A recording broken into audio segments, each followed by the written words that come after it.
आहे रसे केले आम्ही गुणदोष नाही पाहत कीर्तने प्रेमे चक्रपाणी वश होय सोडवेल माझा स्वामी निश्चयसे प्रतिज्ञा हे दासे केले आम्ही तुका म्हणे कडू वाटतो प्रपंच रोकडे रोमांच कंठ दाटे सोडवेल माझा स्वामी निश्चयसे प्रतिज्ञा हे दासे केले आम्ही। प्रस्तुत प्राप्त प्रसंगी अभंग सोडवत असताना काही उणीवा राहिल्या असतील, विनोदाचा प्रसंग अतिशोक्ती झालेला असेल, बोलिलेले कुरे वेडे वाकुडे उत्तरे करा क्षमा अपराध महाराज तुम्ही सिद्ध।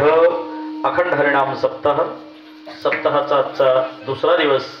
वारकरी संप्रदायाच्या दंडकाप्रमाणे नामचिंतनाचं महत्व या ठिकाणी विशद करणं अपेक्षित होतं, म्हणून जेवढं जमेल तेवढं नामचिंतनाचं महत्व या अभंगाच्या माध्यमातून सांगण्याचा प्रयास, केविलवाना प्रयास या ठिकाणी केलेला आहे।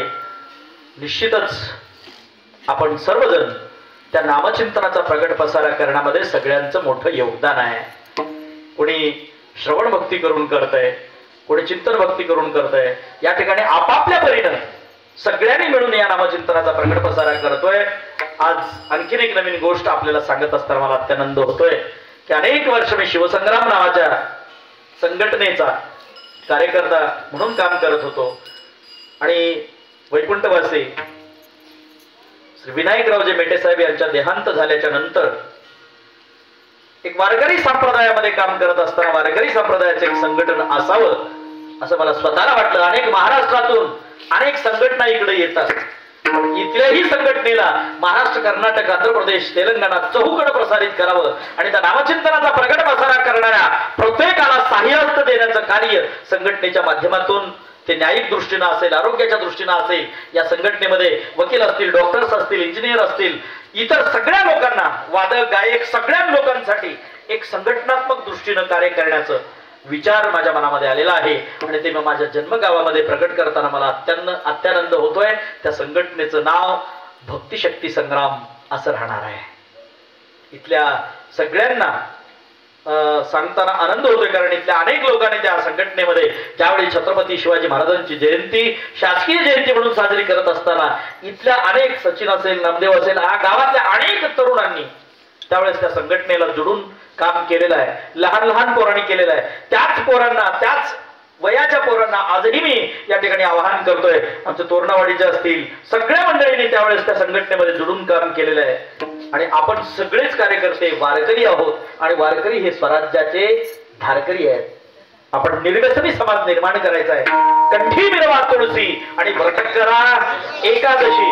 आपण अध्यात्म मार्गामध्ये राहताना सगळ्यांना देखील या अध्यात्म मार्गामध्ये आणण्याचं कार्य करायचं आहे।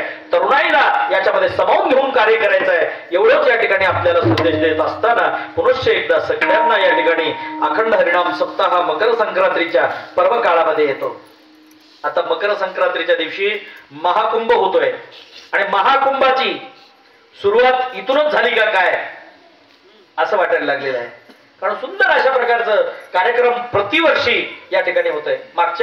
गेल्या वर्षीला सोडून पलीकडच्या वर्षी मी आलो होतो, त्यावेळी एक दुःखद प्रसंग या ठिकाणी झाला होता आणि आज या ठिकाणी मला आनंद वाटतोय। सगळ्यांनी तेवढ्याच आनंदानं आज हा अखंड हरिनाम सप्ताह साजरा करतोय। आज दुसरा दिवस असला तरी भरगच्च अशा प्रकारे मंडप या ठिकाणी भरलेला आहे। तरुणाईला देखील आव्हान आहे, आपण होईल तेवढं या कीर्तन मार्गामध्ये, नामप्रपंचामध्ये या ठिकाणी आपण जमा झालं पाहिजे आणि हा परमार्थ आनंदानं स्वीकारला पाहिजे। ज्या वयात आलं, लहान वयात आलं तरच येतं, उतार वयात आलं तर मग गाता येत नाही, वाजवता येत नाही, बोलता येत नाही, सांगता येत नाही। विशिष्ट वयामध्ये आणि आज आनंद या गोष्टीचं वाटतंय। ज्या दिवशी आम्हाला भीमराव मामांचा फोन आला, त्यांनी म्हणले की बाबा आता आम्ही थोडंसं मागे झालेलं आहे आणि तरुणाई आज 100% म्हणजे 100% तरुणाईनं मिळून या प्रकारचा हा नियोजन या ठिकाणी केलेला आहे। त्या तरुणाईच्या नावाने एक बळा जोरदार टाळ्या आणि सगळ्यांनी हा सुसंस्कृत वसा आपल्याला वाडवडिलांनी दिलेला आहे। माझ्या वडिलांची मिरासी गा देवा, आणि त्या वाडवडिलांनी दिलेली ही जी विरासत आहे, हा वसा आहे, हा इतरांपर्यंत पोहोचवण्याचं कार्य आपण सर्वांनी मिळून करूया। झालेली कीर्तन रूपी सेवा पांडुरंगाच्या चरणी, मारुतरायाच्या चरणी आणि तुम्ही महिषाच्या मूर्ती, प्रभू तुम्ही महिषाच्या मूर्ती तुम्हा सर्वांच्या चरणावरती समर्पित करून सेवेला पूर्ण विराम। विठाल जय